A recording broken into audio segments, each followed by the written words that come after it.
when Sex and the City rebooted back in 2021 and just like that, it came with a promise to patch up the show's terrible record when it comes to LGBTQ plus representation.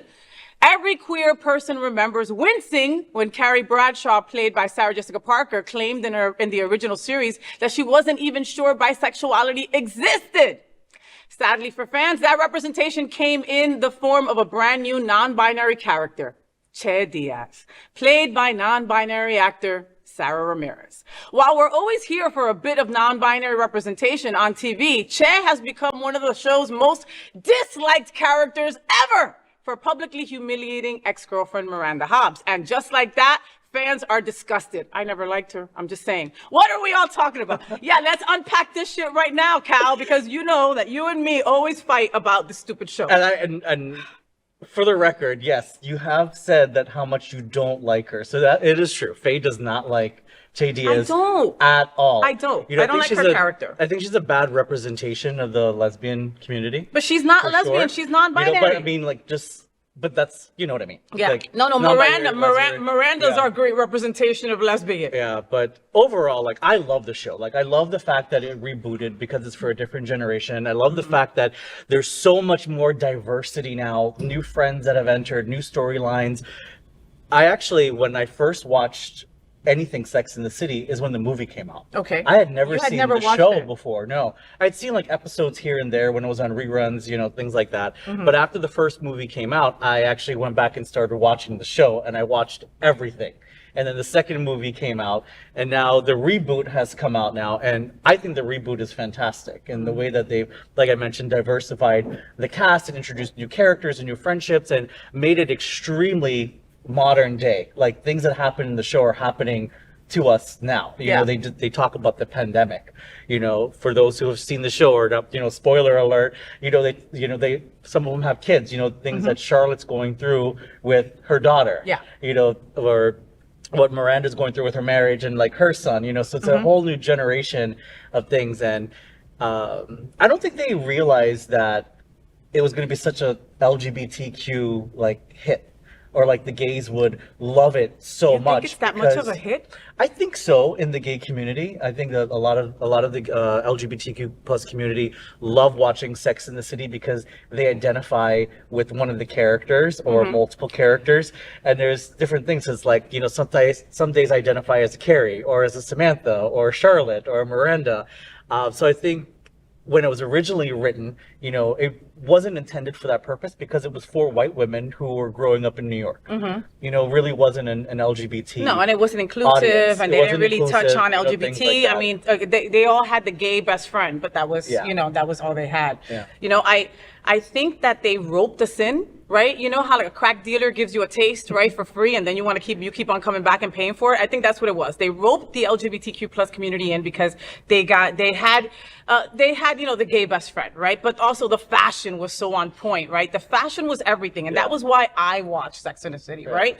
The New York Fashion Week. With the New York Fashion Week, and then with the movies, just the elaborate costumes. You know, these were incredible gowns and beautiful, and you know, and the locations that they were on. You know, they were in Dubai. They were just incredible. Then they came back with it just like that, and I felt that they saturated the show with LGBTQ. Like, they just were like, we're gonna throw black in there, we're gonna throw trans in there, we're gonna throw non-binary, we're gonna make, you know, Miranda finally a lesbian full force. You know, it to me, it was just too much too fast. You think it's too much? It was just, I felt like they were trying to cross off all the boxes at once in every episode, Cal. That's what I felt. Sometimes it does feel that way, you know, and it strays away from, you know, the original story. And I'm always the first to say that, you know, not everything needs to have an LGBTQ plus storyline. No.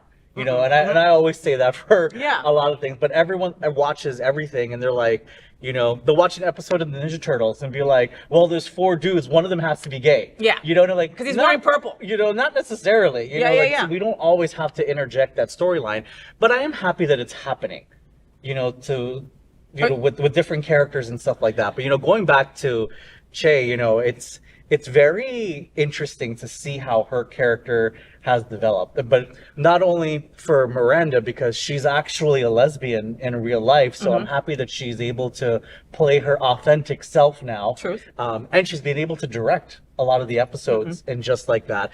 So she's able to be her authentic self now on screen.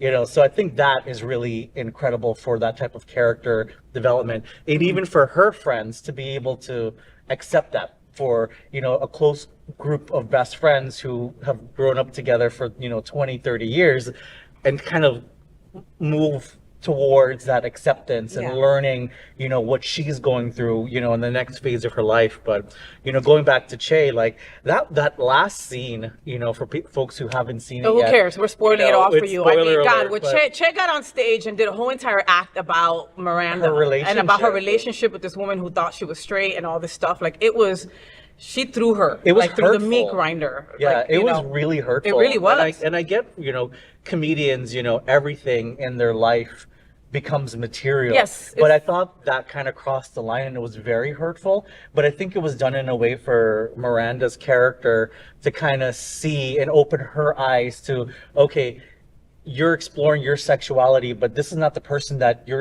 we're supposed to be with. Yeah, and that's it. And you see Che moves on to somebody else, and that's part of her her deal, And it's part of Miranda's discovery of herself.